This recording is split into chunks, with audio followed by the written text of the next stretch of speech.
Gary A. Swaby, as you can see by my tag, and this is our first Reader's Rundown. And we're going to be covering Ready Player One by Ernest Cline. Now, this is a New York Times bestseller, and it's Ernest Cline's first novel. He now has another one called Armada. And if you go to www.redditorgroup.com, you'll see that we just did a giveaway for it.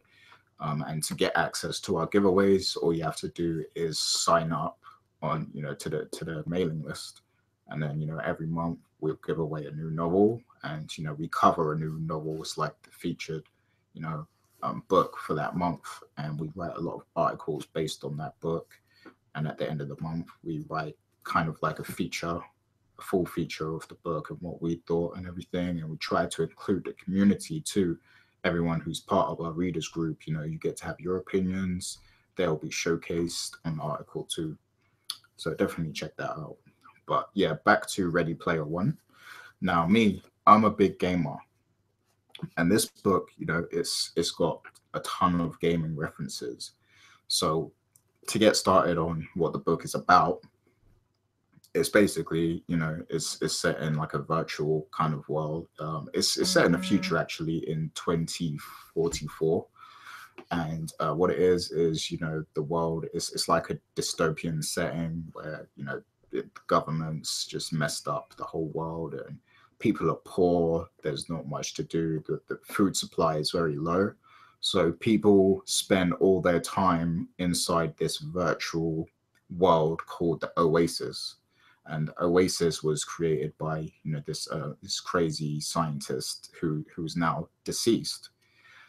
But inside this virtual world, which operates very much like an MMO, which is a massively multiplayer online game.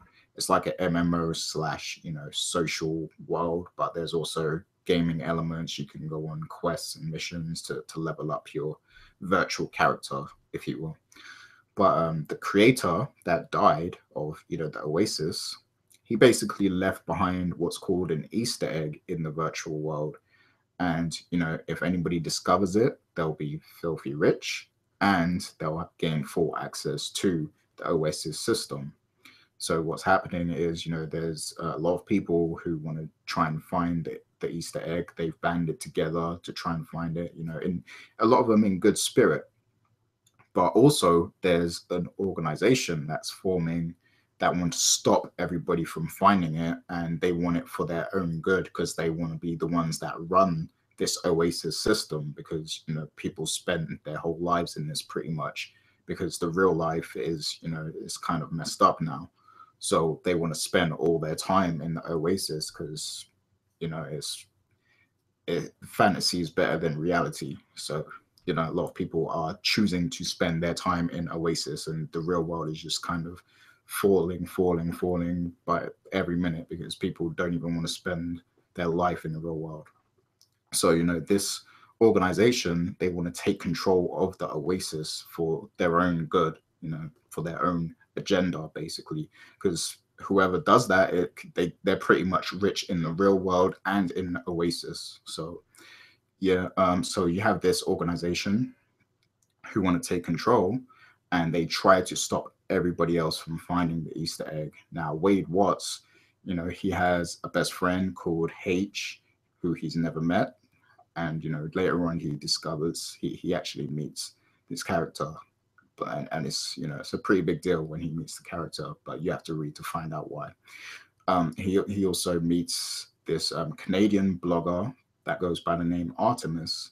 And these guys, they speak to each other, and eventually they stumble upon the Easter egg, and it forms this big quest to solve everything.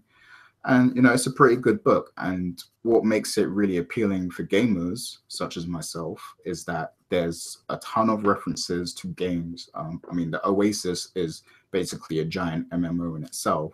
That's one thing. And within that MMO world, there are elements of, they make references to a lot of other games, like real games that exist in our world. And because the creator of the Oasis, he was a big gamer himself. So a lot of the clues he leaves, they're gaming related or Star Wars related, pop culture in general, not just gaming. The comic books are referenced. So, if you're a nerd like me, you're going to love Ready Player One.